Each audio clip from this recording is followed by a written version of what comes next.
Legenda Perang Bubat adalah salah satu kisah epik dalam sejarah Indonesia yang melibatkan Kerajaan Majapahit dan Kerajaan Sunda Pajajaran. Kisah ini berpusat pada peristiwa tragis yang terjadi di sekitar abad ke-15 yang menggambarkan ketegangan antara dua kerajaan besar di Nusantara. Pada masa pemerintahan Hayam Wuruk, Raja Majapahit, kerajaan tersebut mencapai puncak kejayaannya. Hayam Wuruk ingin memperkuat posisinya dengan menjalin hubungan pernikahan dengan kerajaan tetangga yang kuat.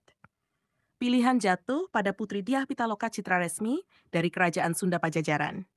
Proses awal.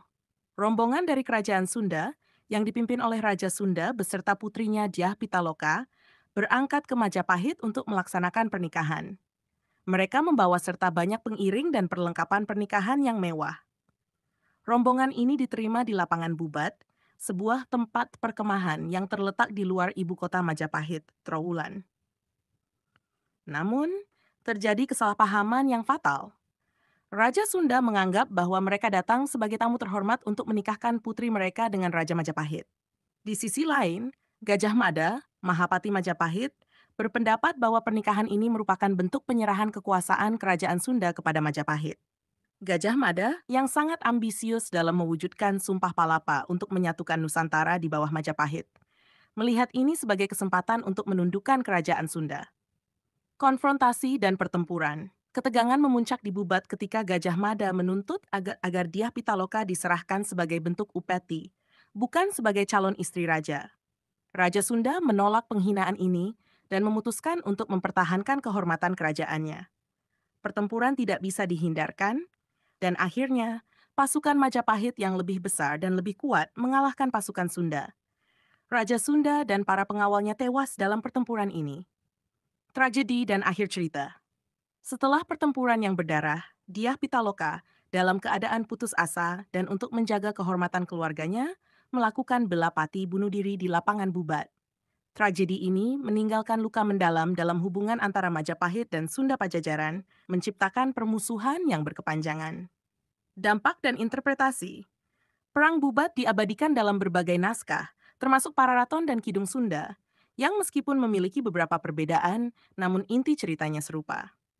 Kisah ini sering diinterpretasikan sebagai contoh dari dampak ambisi politik yang berlebihan dan pentingnya penghormatan antar kerajaan. Secara budaya, Perang Bubat menjadi simbol dari kehormatan dan harga diri, serta pengorbanan seorang putri demi martabat kerajaannya.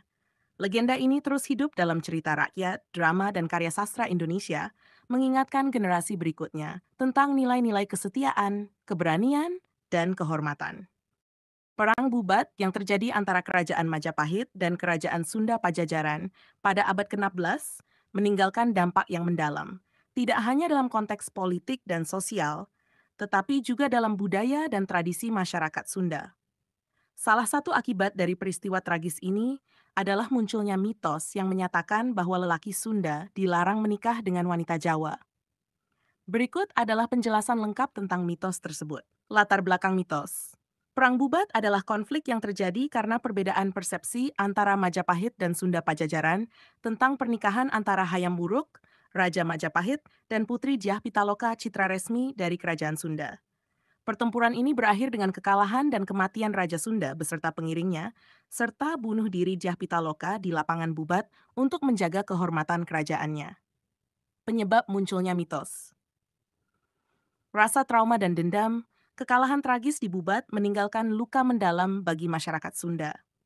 Rasa trauma dan dendam terhadap Majapahit yang dianggap telah menghina dan menodai kehormatan mereka berlanjut hingga generasi berikutnya. Kisah ini diwariskan dari mulut ke mulut, membentuk persepsi negatif terhadap orang Jawa. 2. Perlindungan identitas budaya. Untuk menjaga identitas budaya dan kehormatan masyarakat Sunda, mitos ini dipelihara. Larangan pernikahan antara lelaki Sunda dan wanita Jawa dianggap sebagai cara untuk mencegah terulangnya tragedi seperti Perang Bubat, serta menjaga kesucian dan martabat orang Sunda. Legitimasi sejarah dan sosial. Mitos ini juga berfungsi sebagai pengingat historis akan pentingnya menjaga martabat dan kehormatan.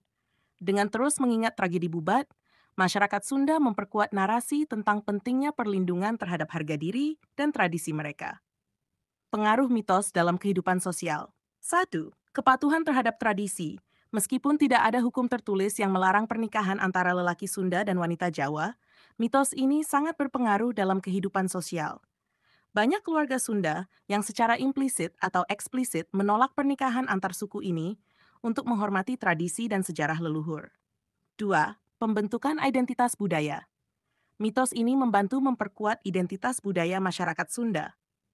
Dengan memegang teguh larangan ini, mereka menjaga jarak sosial dan budaya dari orang Jawa, serta mempertahankan nilai-nilai dan kebiasaan khas mereka. 3. Potensi konflik antar budaya. Dalam beberapa kasus, mitos ini dapat menimbulkan ketegangan atau konflik dalam hubungan antar suku. Pasangan yang ingin menikah sering menghadapi penolakan atau tekanan dari keluarga dan masyarakat sekitar. Reinterpretasi modern. Seiring dengan perkembangan zaman, pandangan terhadap mitos ini mulai berubah. Globalisasi dan interaksi antar budaya yang semakin intensif membuat banyak orang mulai mempertanyakan relevansi mitos tersebut dalam konteks modern. Banyak pasangan Sunda Jawa yang berhasil menikah dan hidup bahagia menunjukkan bahwa mitos ini bisa diatasi dengan pemahaman dan toleransi antar budaya. Namun, warisan sejarah Perang Bubat tetap menjadi bagian penting dari identitas budaya Sunda. Mitos ini, meskipun mulai pudar, masih menjadi cerita yang mengingatkan tentang nilai-nilai kehormatan, kesetiaan, dan martabat yang dijunjung tinggi oleh masyarakat Sunda.